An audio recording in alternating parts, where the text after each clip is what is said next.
Se você toma café, deve abandoná-lo imediatamente. Você não tem ideia dos danos que sua saúde pode estar sofrendo justamente por causa dele. Não seja manipulado. Não entregue sua saúde pela ganância dos poderosos. E escute, se você for adventista, deve dar mais ouvidos ao que Ellen White falou sobre o café e a saúde em geral, pois você é um privilegiado e deve valorizar as instruções que recebeu. Agora chegou a hora da verdade. Deixe de ser enganado. Este vídeo é uma pérola preciosa. Você vai compreender eventos que marcaram a descoberta e o comércio do café. O porquê ele faz de alguns grandes milionários às custas da saúde da maioria. Vai conhecer os impactos reais do café no organismo humano e o que Ellen White, lá no século XIX, já falava a respeito dele. Seja sábio e vem comigo. A história do café é uma jornada fascinante que começa há muitos séculos, envolvendo relatos, exploração, acima de tudo, a busca por lucro. Vamos voltar no tempo e descobrir como essa bebida, que hoje é uma das mais populares do mundo, foi descoberta e como rapidamente se transformou em uma das mercadorias mais lucrativas da história. O relato da descoberta do café nos leva à antiga Etiópia, onde, por volta do século IX, um pastor de cabras chamado Caldi notou algo curioso. Ele percebeu que suas cabras ficavam especialmente enérgicas depois de mastigar os frutos vermelhos de um certo arbusto. Intrigado, Caldi experimentou os frutos por si mesmo e sentiu um aumento imediato de energia. Esse efeito estimulante chamou a atenção de um monge local, que utilizou os frutos para preparar uma bebida que o ajudava a permanecer acordado durante longas horas de oração. A notícia sobre as propriedades dessa bebida começou a se espalhar, dando início à longa e lucrativa jornada do café. Os primeiros a reconhecer o potencial comercial do café foram os árabes, que começaram a cultivar a planta no Iêmen, por volta do século XV. Eles controlaram o comércio de café de maneira rigorosa, protegendo suas plantações e processando os grãos de maneira que outros não pudessem reproduzir as plantas fora da Península Arábica. O café rapidamente se tornou uma mercadoria valiosa, comercializada por grandes somas e fomentando o surgimento das primeiras cafeterias em cidades como Meca, onde a bebida era consumida em locais de encontro social. Quando o café finalmente chegou à Europa, no século XVII, a demanda explodiu. As primeiras cafeterias surgiram em Veneza, seguidas por Londres, Paris e outras grandes cidades europeias. Esses locais não eram apenas pontos de venda da bebida, mas verdadeiros centros de influência, onde comerciantes, políticos e intelectuais se reuniam para discutir ideias, negócios e política, enquanto pagavam preços elevados por uma xícara de café. O lucro era significativo, e muitos viram na popularidade crescente do café uma oportunidade para enriquecer. O verdadeiro salto econômico veio quando os europeus começaram a cultivar o café em suas colônias tropicais no século XVIII. Plantações de café surgiram em larga escala no Caribe, na América Central e, sobretudo, no Brasil. O cultivo em massa permitiu a exportação do café para todo o mundo, gerando riquezas incalculáveis para os donos de terras e comerciantes. No Brasil, o café se tornou a principal base econômica do país, financiando o desenvolvimento de infraestruturas e a urbanização de grandes centros. No entanto, esse imenso lucro sempre teve um lado sombrio. O cultivo do café em grande escala frequentemente dependia de mão de obra escrava ou de trabalhadores em condições de extrema exploração.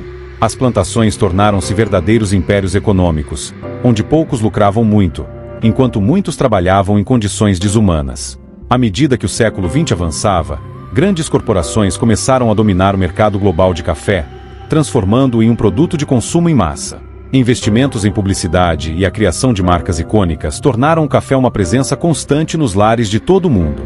O lucro gerado por essas corporações consolidou o café como uma das commodities mais valiosas do planeta. Assim, a história do café, desde sua descoberta acidental nas montanhas da Etiópia até seu papel central na economia global, é uma narrativa de poder, exploração e imenso lucro. O café nunca foi apenas uma bebida.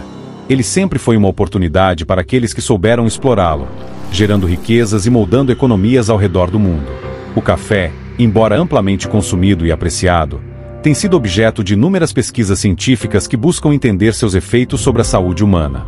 Ao longo das últimas décadas, muitos estudos foram realizados para avaliar os benefícios e malefícios dessa bebida tão popular. Embora algumas pesquisas indiquem certos benefícios, como a melhora temporária da atenção e o possível efeito antioxidante, a maior parte das evidências aponta para os riscos significativos associados ao seu consumo, sugerindo que o café deve ser evitado, especialmente em quantidades elevadas. Estudos têm mostrado que o consumo de café, especialmente em grandes quantidades, está associado a uma série de problemas de saúde. Um dos principais malefícios é o impacto negativo sobre o sistema cardiovascular. A cafeína, principal componente ativo do café, é um estimulante que pode aumentar a pressão arterial e acelerar o ritmo cardíaco. Pessoas com predisposição a doenças cardíacas ou hipertensão correm maior risco ao consumir café regularmente.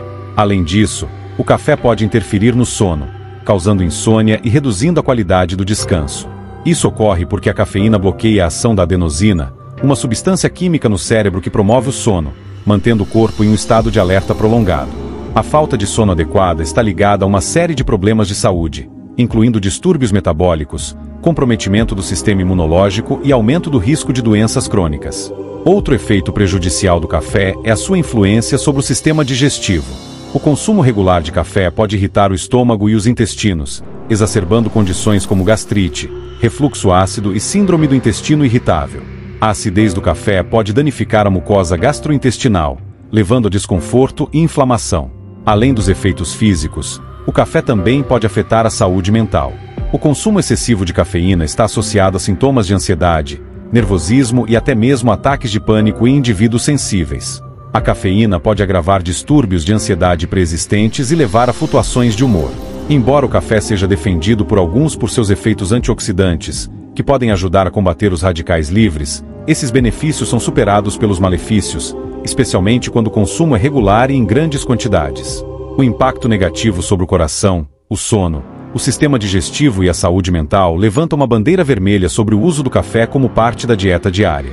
Portanto, apesar de sua popularidade e dos prazeres momentâneos que oferece, as evidências científicas sugerem que o café deve ser consumido com extrema cautela, se não evitado completamente. A busca por alternativas mais saudáveis, como chás de ervas ou bebidas sem cafeína, pode ser uma escolha mais segura e benéfica para a saúde a longo prazo. Assim, ao considerar o consumo de café, é fundamental pesar os riscos e fazer escolhas que promovam o bem-estar e a saúde integral. Vamos refletir juntos sobre o que Ellen White tem a dizer sobre o café, algo que muitos de nós consumimos sem pensar nas implicações mais profundas. Segundo ela, o café não é apenas uma questão de gosto ou hábito, mas um assunto de impacto espiritual e físico. Ellen White nos alerta que o chá e o café não alimentam o sistema. O efeito do chá e do café, quando tomado, é excitar os nervos de maneira anormal. O chá e o café, em vez de fornecerem força natural, apenas estimulam, de modo semelhante ao álcool, e, no momento, excita a atividade do cérebro e dos nervos, que, em seu desgaste, caem abaixo do par. Quando o uso de estimulantes é persistido, a força nervosa, já enfraquecida, é tomada emprestada do futuro para a atual emergência. Todo esse processo é artificial e leva à ruína. Conselhos sobre o regime alimentar, página 421. Ela fala sobre o efeito prejudicial do café, destacando que ele nos afasta da clareza mental que Deus deseja para nós. O chá e o café produzem uma ação infalível. Eles estimulam e então deixam os nervos em grande exaustão. A prostração que se segue ao uso de estimulantes deixa o sistema mais debilitado que antes de serem tomados.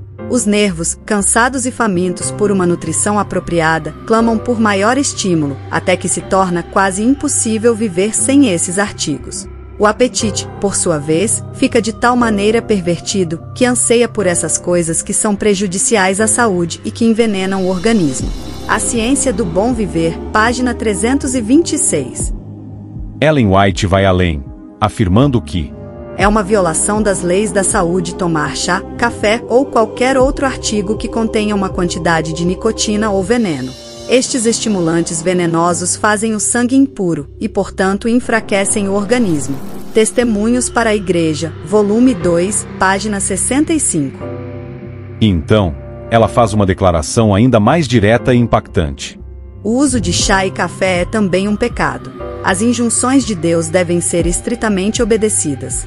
O uso dessas coisas deve ser descontinuado, e todos precisam sentir a responsabilidade de cuidar do corpo, que é o templo de Deus.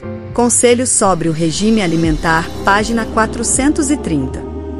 E agora, aceita um cafezinho?